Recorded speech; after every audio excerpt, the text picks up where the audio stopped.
Assalamualaikum warahmatullahi wabarakatuh. Selamat pagi anak-anak bapak sekalian. Kembali kita berjumpa pada hari ini.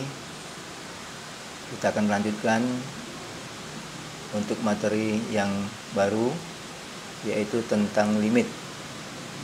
Nah, hari ini kita masuk limit untuk bagian yang pertama.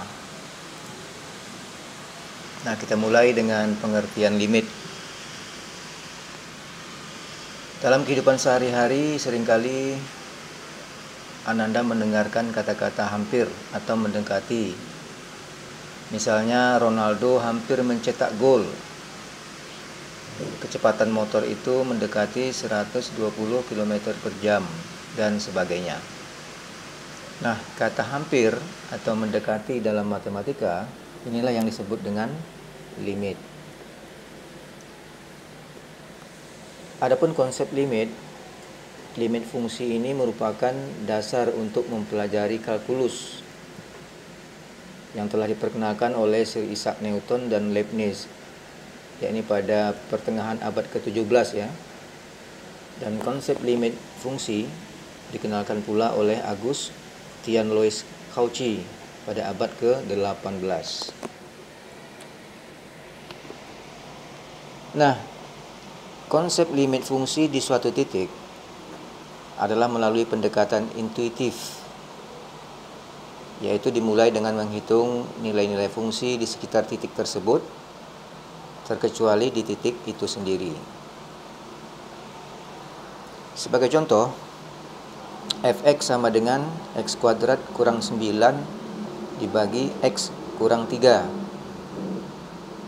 Nah, kita tahu bahwa jika kita substitusikan nilai x sama dengan 3, maka akan mendapatkan bentuk 0 per 0. Nah, akan tetapi jika kita melakukan substitusi nilai x selain 3, maka akan mendapatkan hasilnya. Jadi, hal yang harus kita lakukan adalah mendekati fungsi tersebut. Secara umum, limit x mendekati a dari fungsi x sama dengan L. Ini formulasi umum dari limit ya. Limit x mendekati a dari fungsi x sama dengan L. Ini mengandung arti bahwa jika x mendekati atau menuju ke a tetapi berlainan dengan a, maka fungsi x fx menuju ke L. Nah, di sini perlu diperhatikan. Pertama, fungsi dikatakan mempunyai limit jika nilai limit kiri dan limit kanannya sama. Kemudian yang kedua, untuk fungsi tunggal, limit kiri dan kanan selalu sama, sehingga tidak perlu kita cari limit kiri dan kanannya. Tetapi untuk fungsi majemuk harus diperiksa terlebih dahulu limit kiri dan limit kanannya.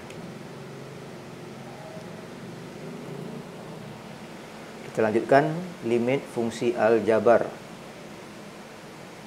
Nah, untuk limit fungsi aljabar kita dapat menyelesaikannya. Yang pertama adalah dengan menentukan limit dengan substitusi langsung.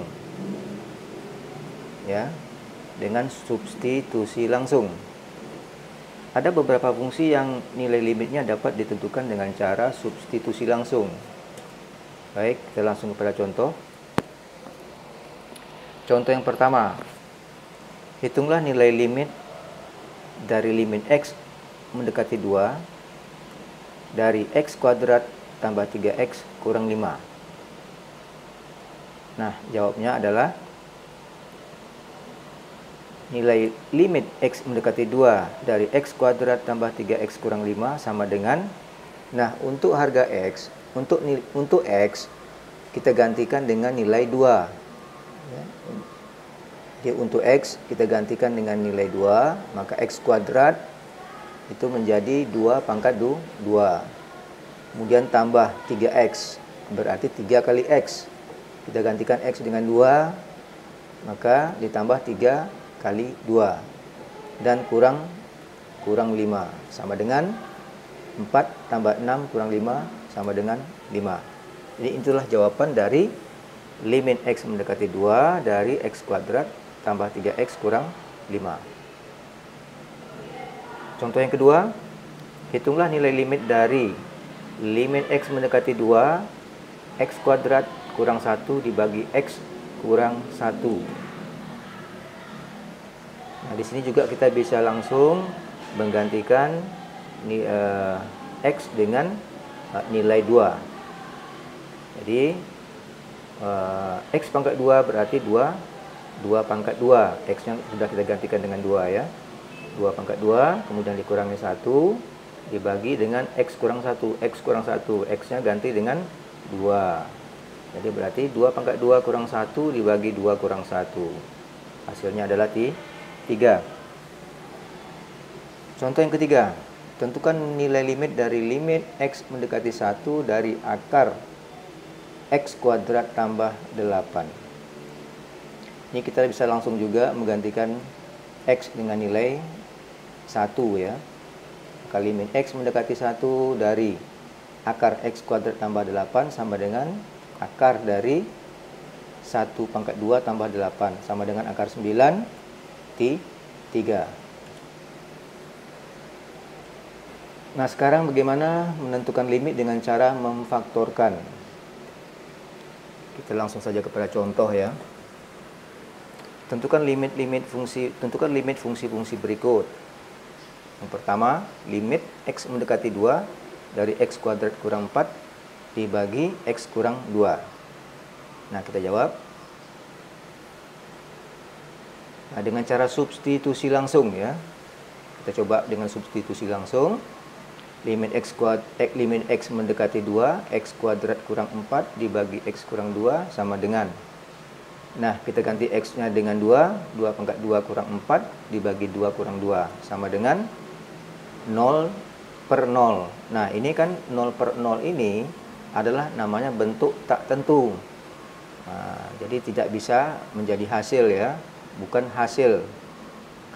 Ketika kita mensubstitusikan langsung harga X tadi, maka ketemu dia bentuk tak tentu, maka itu bukanlah jawaban. Nah, untuk itu kita perlu melakukan namanya pemfaktoran ya. Nah, agar tidak muncul bentuk 0 per 0 tadi, maka faktorkanlah bentuk X kuadrat kurang 4 ya. Pembilang ya yang sebelah atas ya. Nah, ini kita faktorkan dulu bentuk X kuadrat kurang 4. Nah, sehingga berubah limit X mendekati 2 X kuadrat kurang 4 dibagi X kuadrat kurang 2 itu menjadi limit X mendekati 2 X kurang 2 kali X tambah 2 per X kurang 2.